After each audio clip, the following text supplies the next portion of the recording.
Okay, so let us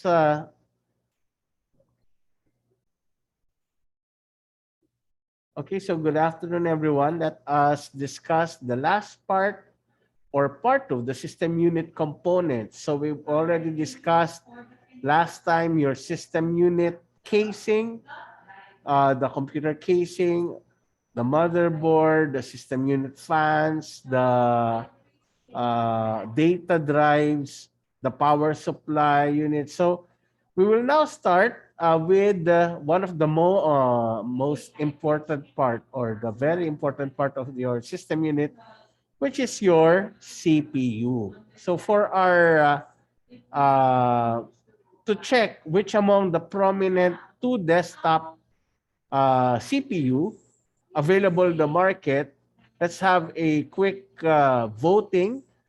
Go to menti.com. Just type the code 2909261. Again, go to menti.com and type 2909261. As we look which among the two desktop brands are or is most prominent than the other. So right now, let me check the real-time status.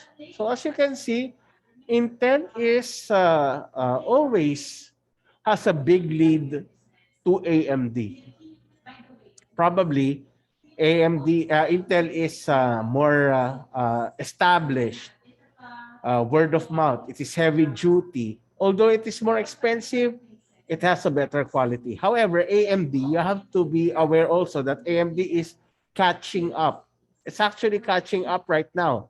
And their new line of processors called Ryzen have actually is trying is comparable now to the core series of Intel. So let us now proceed with our discussion proper. CPU. So CPU, which is the central processing unit of the computer. Other words for that is uh, the brain of the computer or the processor, computer processor. Now, the main function of your CPU is to process and execute instructions and commands. That's why it is called the brain of your computer. Now, the frequency, the CPU actually is the one of the has has a major contribution on the speed of your computer. That is why if you will be creating a computer package later on, you have to start with an idea of what CPU to use. Of course, with the budget at hand. Okay?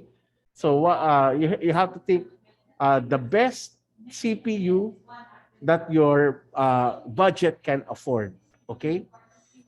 Now, also, you have to take note the frequency when choosing your CPU. So suppose you have an Intel processor that has a 2.8 gigahertz frequency. What does it mean? In layman's term, the frequency basically is the number of commands it execute per second. So if you have a 2.8 gigahertz Core i9, Intel Core i9 processor, it means it can execute 2.8 billion instructions per second. So with that in mind, if you have a higher frequency, suppose you have 4.5 gigahertz, then that means your CPU is processing 4.5 billion instruction per second. So the higher the frequency, of course, uh, you should have a better performance over the other that has a lower frequency. Now you also have to take note of the hierarchy. The hierarchy.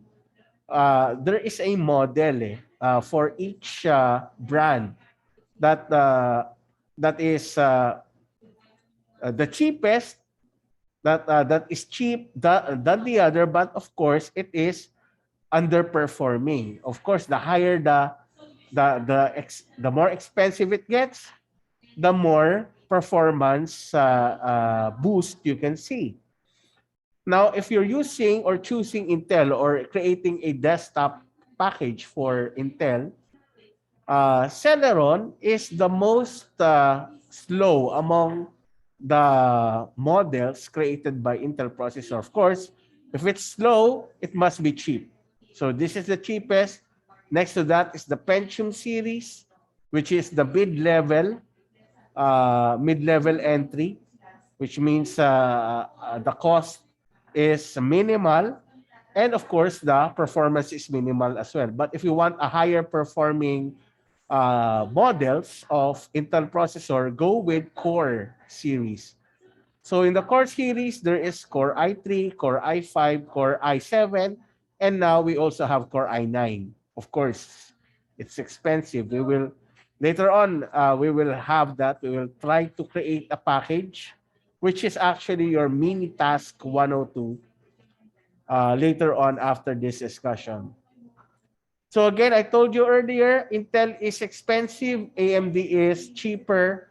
If you plan to, AMD is popular among gamers because those who are assembling people or gamers who assembly their own computer, which has a gaming in mind, they choose AMD over Intel.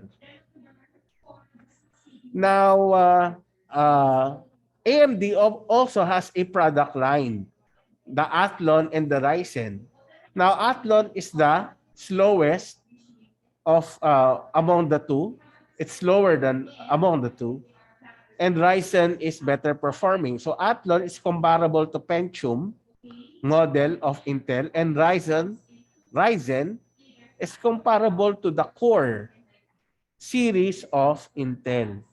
So the Ryzen 3 is actually comparable to Core i3. Ryzen 5 is comparable to Core i5, and Ryzen 7 and Ryzen 9 is comparable to Core i7 and Core i9 respectively. If you look at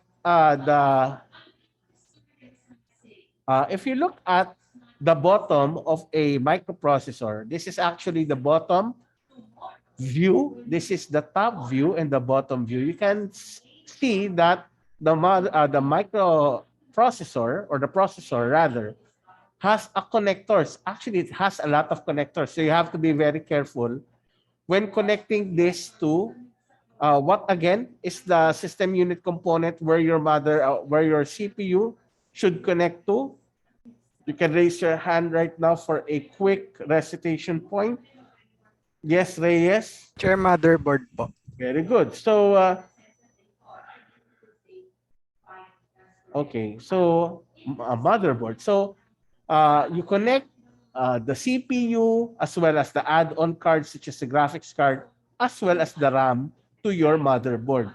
So, if you look at the connectors, these are called the connector pins of your processor or CPU. Again, you have to be careful. If you're working on the system unit components, the RAM, the CPU, as well as the graphics card, do not touch the connectors directly without discharging yourself first. How do you discharge yourself? Did I teach you last time on how to discharge yourself before touching those system unit components? Gutierrez?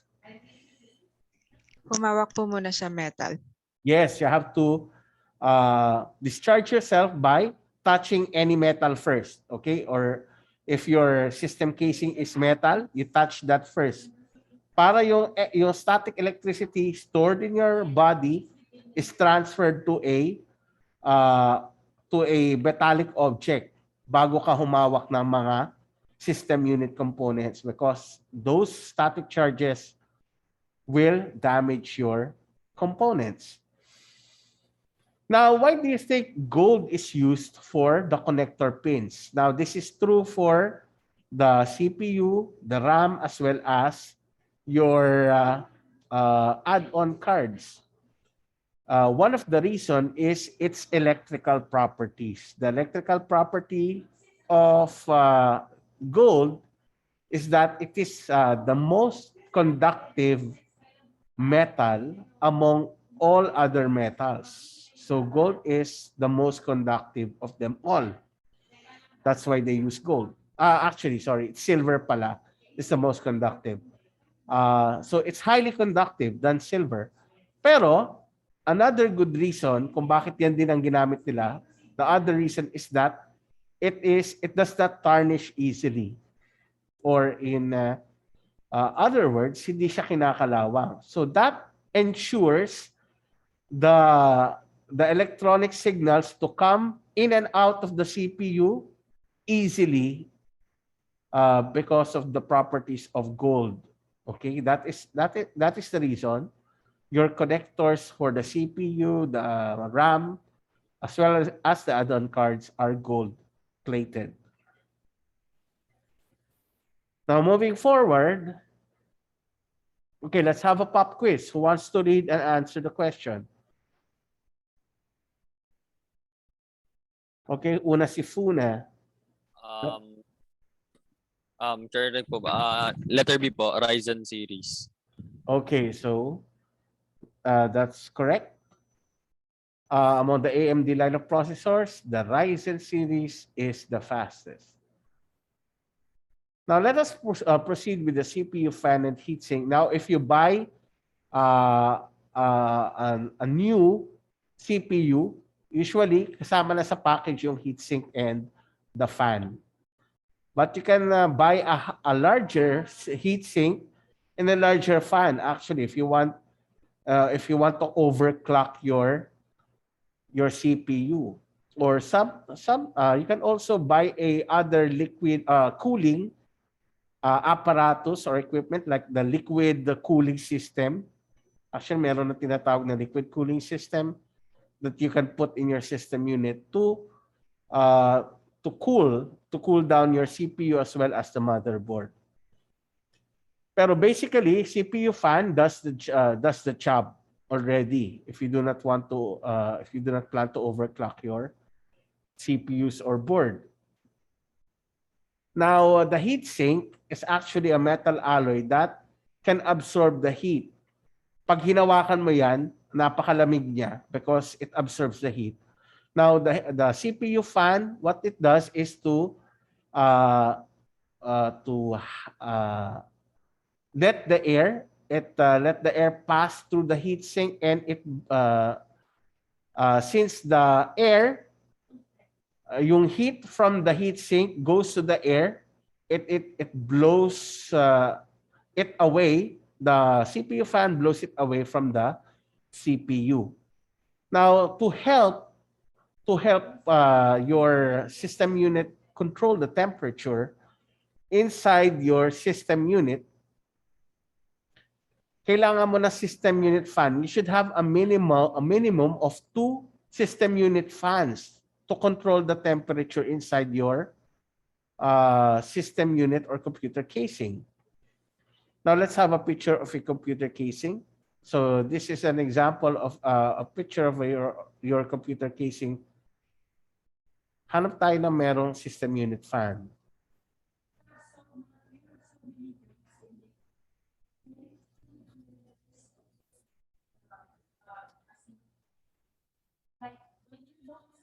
So in this case, okay, let's try to look at this computer system unit casing. The reason why you need a minimum of 2, because one of the system fan should blow in cool air inside your system unit.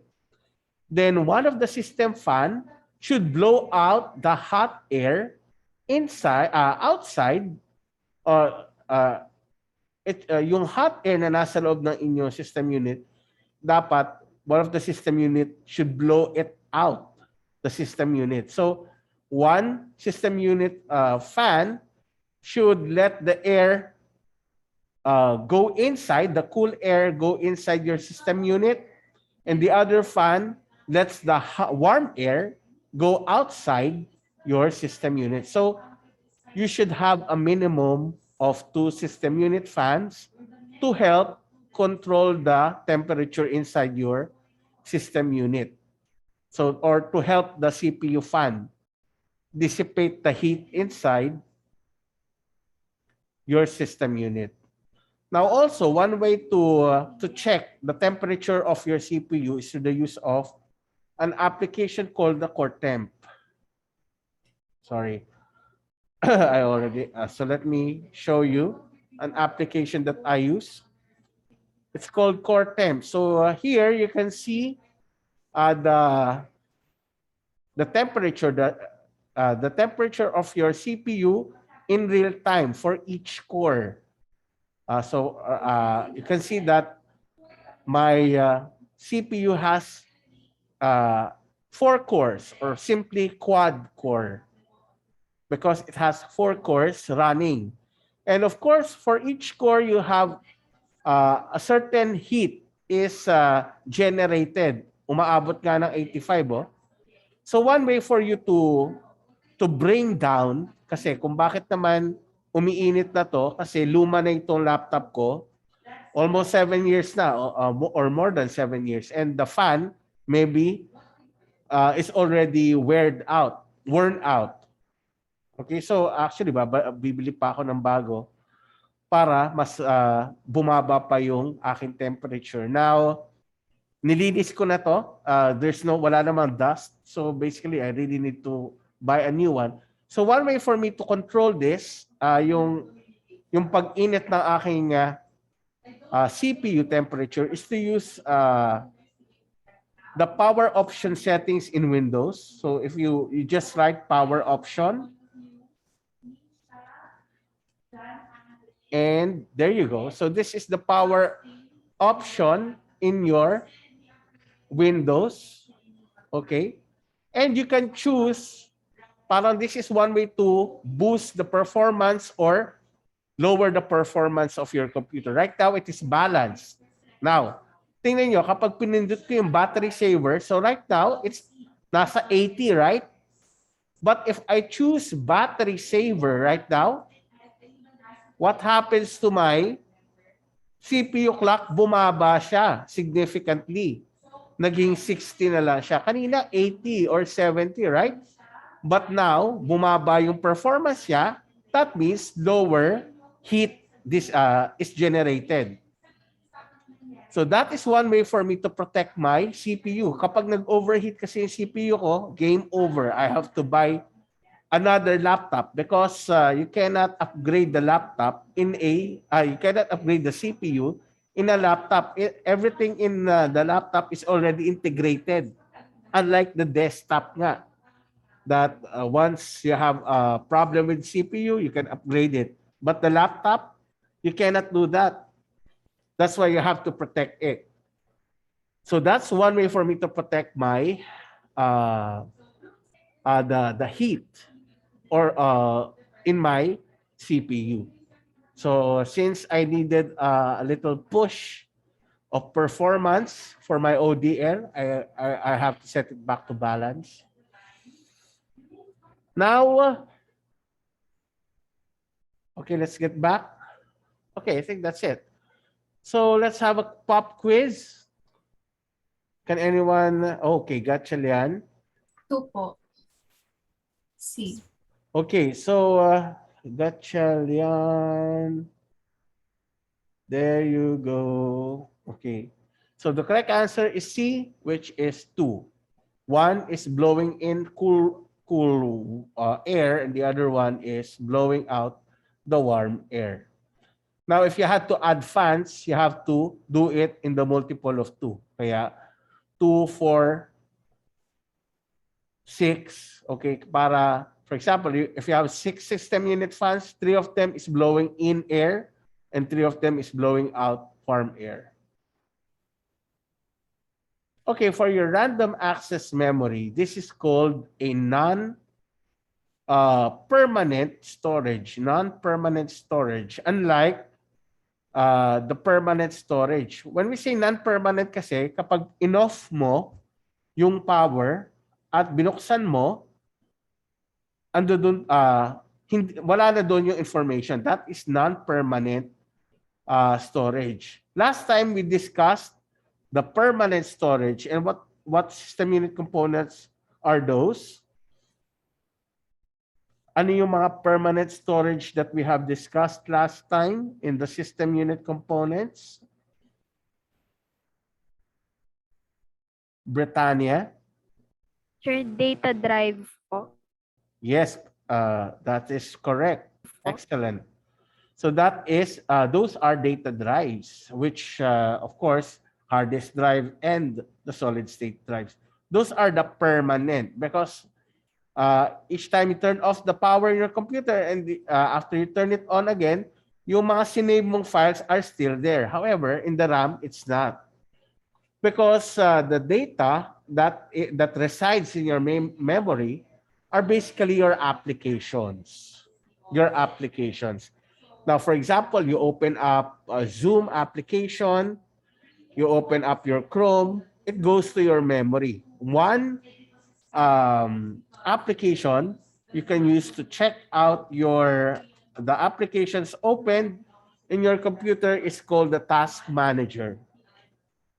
The task manager. Here, you can check out the applications that you have already opened. So, since paano kung, for example, you have only 2 gigabytes of memory and you open applications that is worth more than 2 gigabytes of storage capacity, what do you think will happen? Kapag mas marami yung binuksan mo data, the computer will lag. yes, so as you can see, it's already here.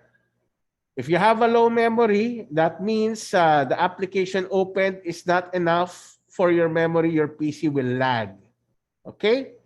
So that's why in the ODL, the minimum requirements that we recommend is 8 gigabytes. As you can see, I'm using 8 gigabytes of memory and I'm almost full. 82% are already used up. Now, if you're not using a certain applications, to prevent lagging, you have to close them. So you can easily close your application here and task, that's it. So, so that's how easy it is. Now, when you plan to later on, we need to buy RAM. If you're, for example, you are creating a package, a computer package, you have to check the DDR number and the clock speed.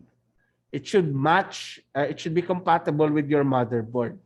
Later on, I will discuss that as well in your mini task. Okay, pop quiz again. Who wants to answer and read and answer the question? Kurt Reyes? Ay, wait.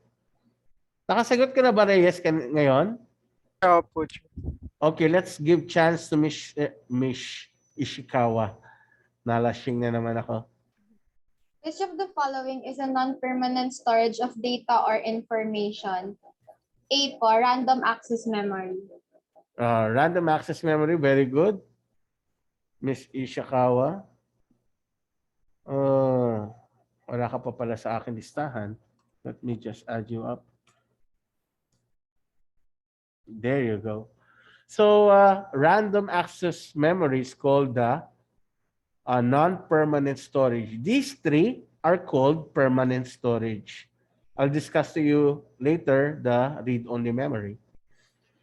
Now, graphics cards. Now, graphics card, most motherboards have a built-in graphics card already. But if you're planning to edit video or if you want to play high-resolution games, you have to buy a graphics card. And you also have to be familiar with the ports because you will be buying a monitor that is supported by your graphics card ports. So the oldest and right now, VGA is slowly being phased out. Unti-unti na siyang phase out. Actually, the new motherboards, wala na siyang VGA. Puro HDMI na lang and DVI. Okay. The more advanced or mga newer ports are HDMI and display. The reason is they support audio and video. May mga monitors na kasi ngayon na may kasama ng built-in speakers. So,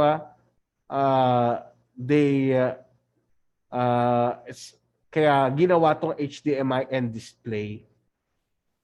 For DVI naman, these are the ports used to control or support mga LED displays. If you still remember the LED display in our ATF complex, yung video output nun is sent to the DVI port. Gumagamit pa tayo ng DVI port to send the information to the LED display. Okay, so another pop quiz. Paunahan, Perido. Which of the following is the oldest graphics port? Letter D po, VGA. Exactly. So, it's letter D. Now, lastly, ito yung sinasabi ko kanina, the read-only memory. The BIOS or EFI is stored in the ROM.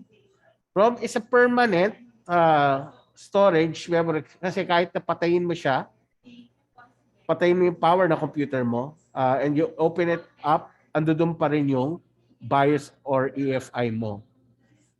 Now, the BIOS or EFI is the one that controls the settings of your motherboard, in which your CPU, your graphics card, and the memory, and other peripherals, such as the SSD and the hard disk drives, are connected. So you will be using later on this one in formatting your computers because it is the one responsible for booting up your operating system. Now there are the BIOS is the old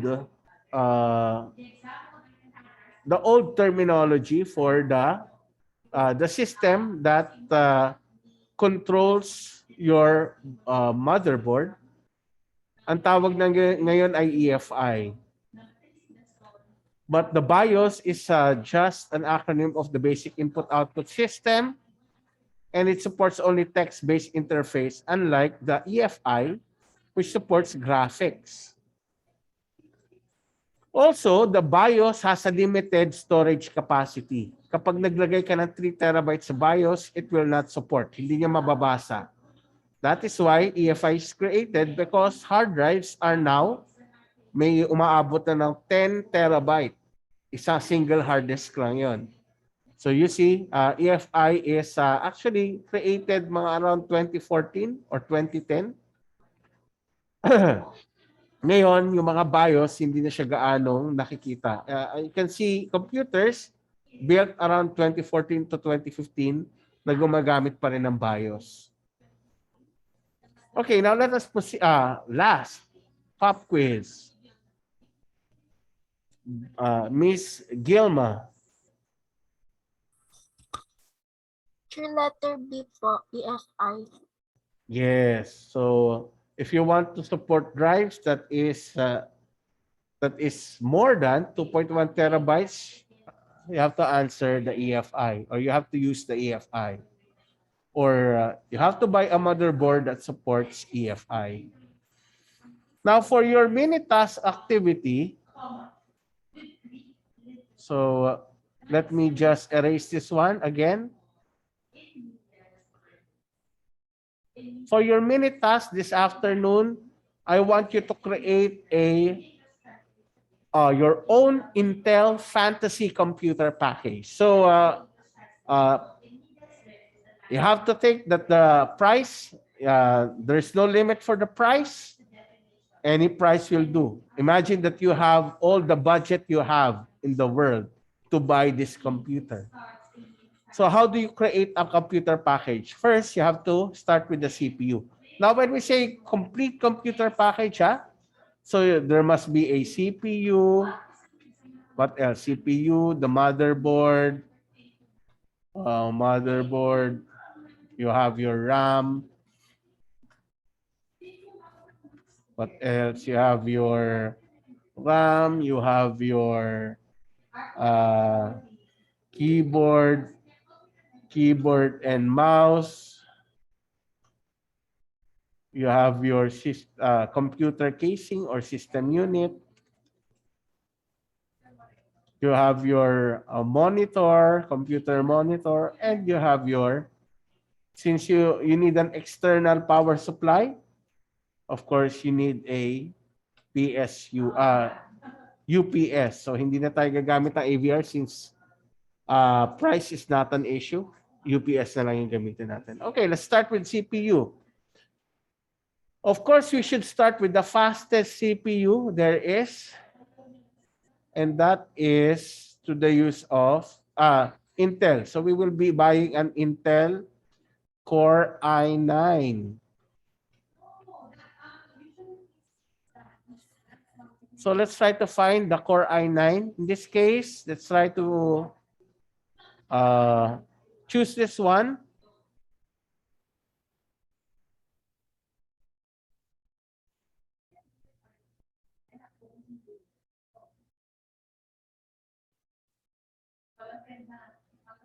Okay, so these are the details I need, the brand, model description, the quantity, and the price. Kung bakit may quantity, later on sa RAM kasi, we can have 4 or more. So, let's try. Okay, now, of course, you only need one CPU and you have to, okay, wow, 56,000. Murang-mura. Actually, CPU is one of the the most expensive part of your computer. And of course, the link. Now, I want you to use Shopee kasi Shopee is actually when I bought additional equipments for this year, sa Shopee lang ako bumili. Lahat ng mga additional Wi-Fi namin for the teachers, additional networking component, Shopee. I recommend Shopee very well. Pag may sirang component, you can actually just reach out to customer support and i-refund nila kapag talagang you have the proper document to prove na sira talaga yung binigay sa'yo. And kaunti lang yung mga tinatawag na bogus seller. Now, how can we find a motherboard that is compatible with your Intel Core i9? So, looking at the specification, may makikita kayo dito. Okay, with Asus, buy CPU with Asus. So, may makikita na kagad kayo na recommendation. Paano kung wala? Okay, so let us check one way on how to find the motherboard that supports Intel Core i9 9900K. Okay. Okay, actually, okay, tingnan natin to ha. So, gagamit lang tayo ng little Google. So, type lang natin the Intel and the specs, the word specs, para makita natin yung specification niya.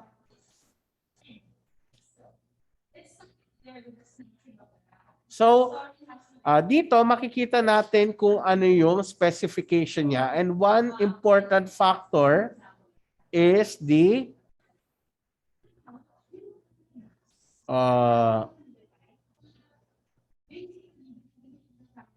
socket. Where are you, socket? There you go. The socket supported.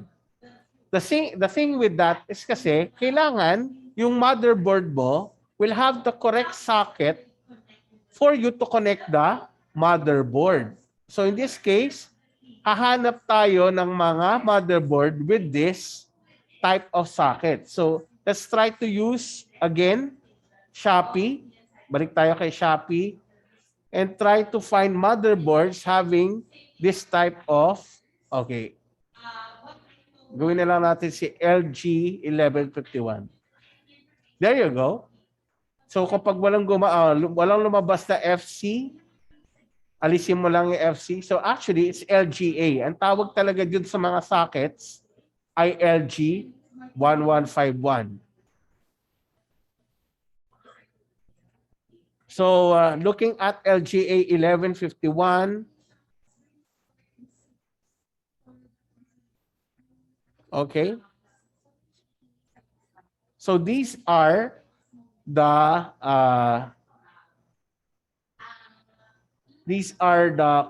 motherboards that can support your Core i9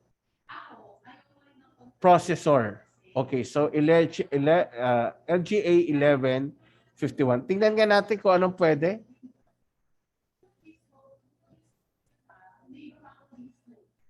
Mhm.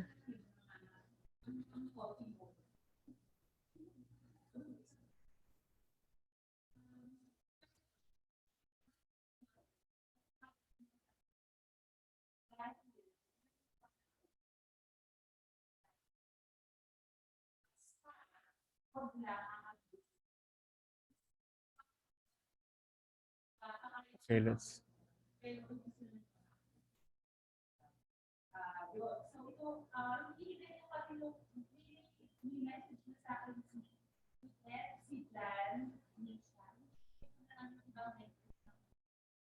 Ah, try natin Try natin ang FC11 LGA. Parang hindi yata pwede. Okay. Tama pala. Sorry. Tama pala.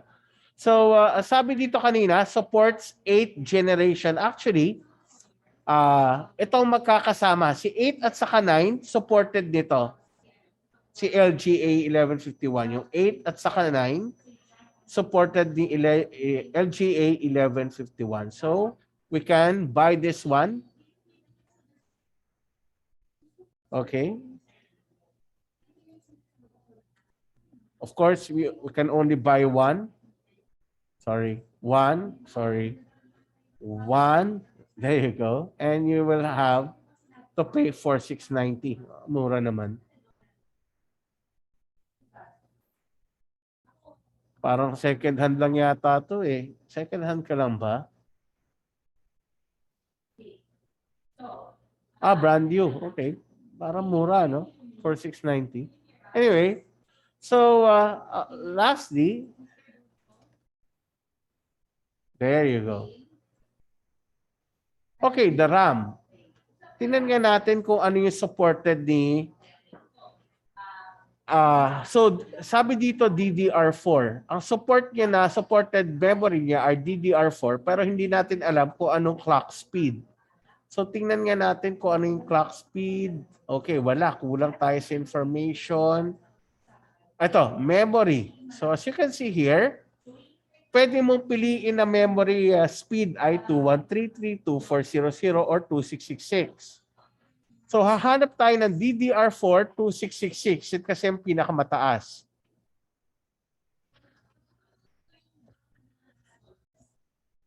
Okay, so DDR4 2166. 2666 megahertz.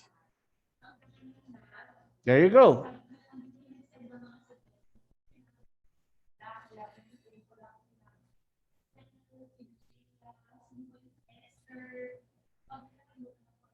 DDR4 2666. Okay. Hanapin na natin yung mas mataas. DDR4 16 gigabytes. Okay. Kaso, ang sabi dito, ilan ang kaya niya? 4. 4. So pwede akong bumili ng 4 na RAM. So 4 na RAM na for 150. So I'll just copy this one, 266, DDR4, 266.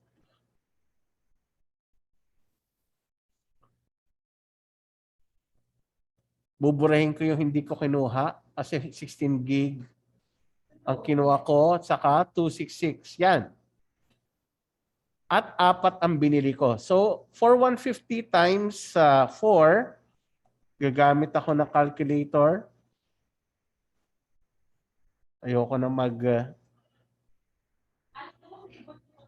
Ayan, so 4150 times 4, 16,600. So 16,600. And of course, your link. So right now, okay. And lastly, si graphics card pala. Wala pa tayong graphics card.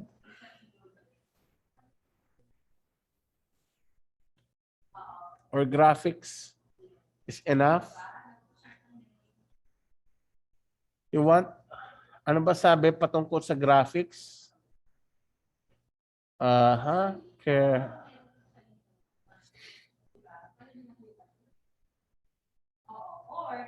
Okay, wala naman nabanggit. So, bili na lang tayo ng kahit na ano na bago.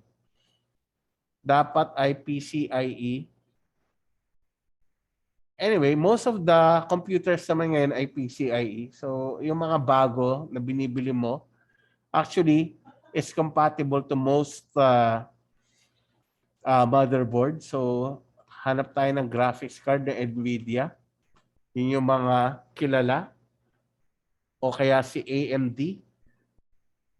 So, NVIDIA, ito. Yan. Kasi walang-wala ako ngayon eh. Talagang kulang ang pera ko. 99,990. Totoo ba talaga to?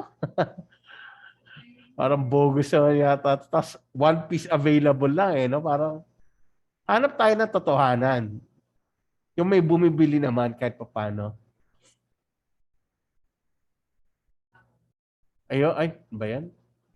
Wala bang medyo hindi bogus dito? At, okay, ito. Tingnan natin. Oh, si NVIDIA pala, official store eh. Dito na ako bibili. So, dito, hanap nga tayo dito mismo.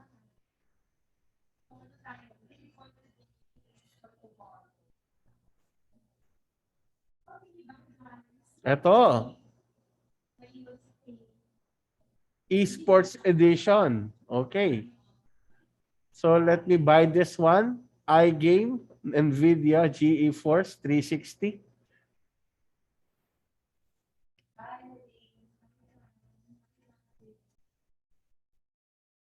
And,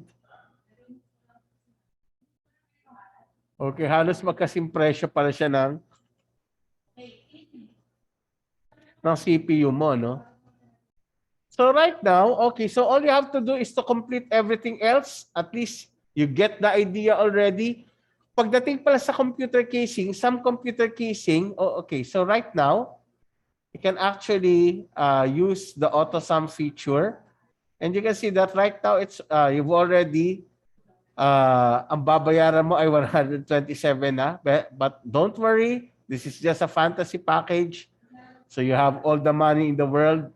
Walang problema yan. So computer casing, kapag bibili ka minsan ng computer casing, may kasama na siyang power supply unit. So, but you can still buy a separate one. For example, ito may kasama na. May kasama na siyang PSU. So there's no problem for you. Pero kung sa tingin mo, tsaka yan, you can have non-tsaka. Yung mga tipong mga cool. That's yung mga tipong mga transformer type. Like this one. Wow. Diba? Cool na cool yan, diba? So let's try to buy that. May kasama na siyang PSU? Wala pa. Bili na lang tayo.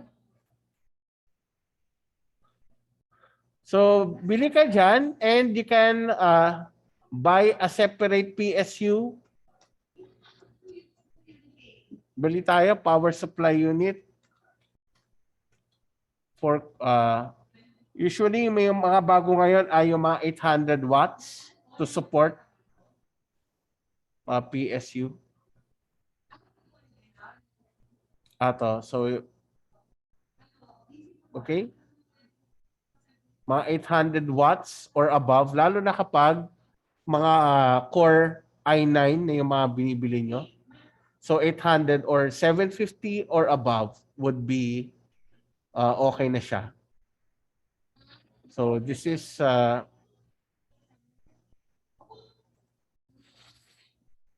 okay, so you get the idea of your mini task. This afternoon I'll be posting this video as well for the instructions and also the link in the Google Classroom para at least mapasa niyo na siya within this day. Any questions? May nagtaas, Mr. Gaita. Sir, pwede po magdagdag po nung data drive po. Yes, of course. SSD, wala pa nga tayo nalalagay na SSD dyan, di ba? So I want you to complete it. Hindi ko pa nalalagay kung ano yung HDD, ano pa ba? Kayo na bahala dyan. I know you have we've already discussed everything na kailangan nyo sa system unit of components at alam nyo rin naman yung mga external components na kailangan nyo. Headset, right? You need a headset, you need a speaker. If you need Dolby surround sound, why not? If you want a triple monitors, it's up to you, okay? So you make it like a fantasy computer package, gamer package, just for you. Okay, any other questions?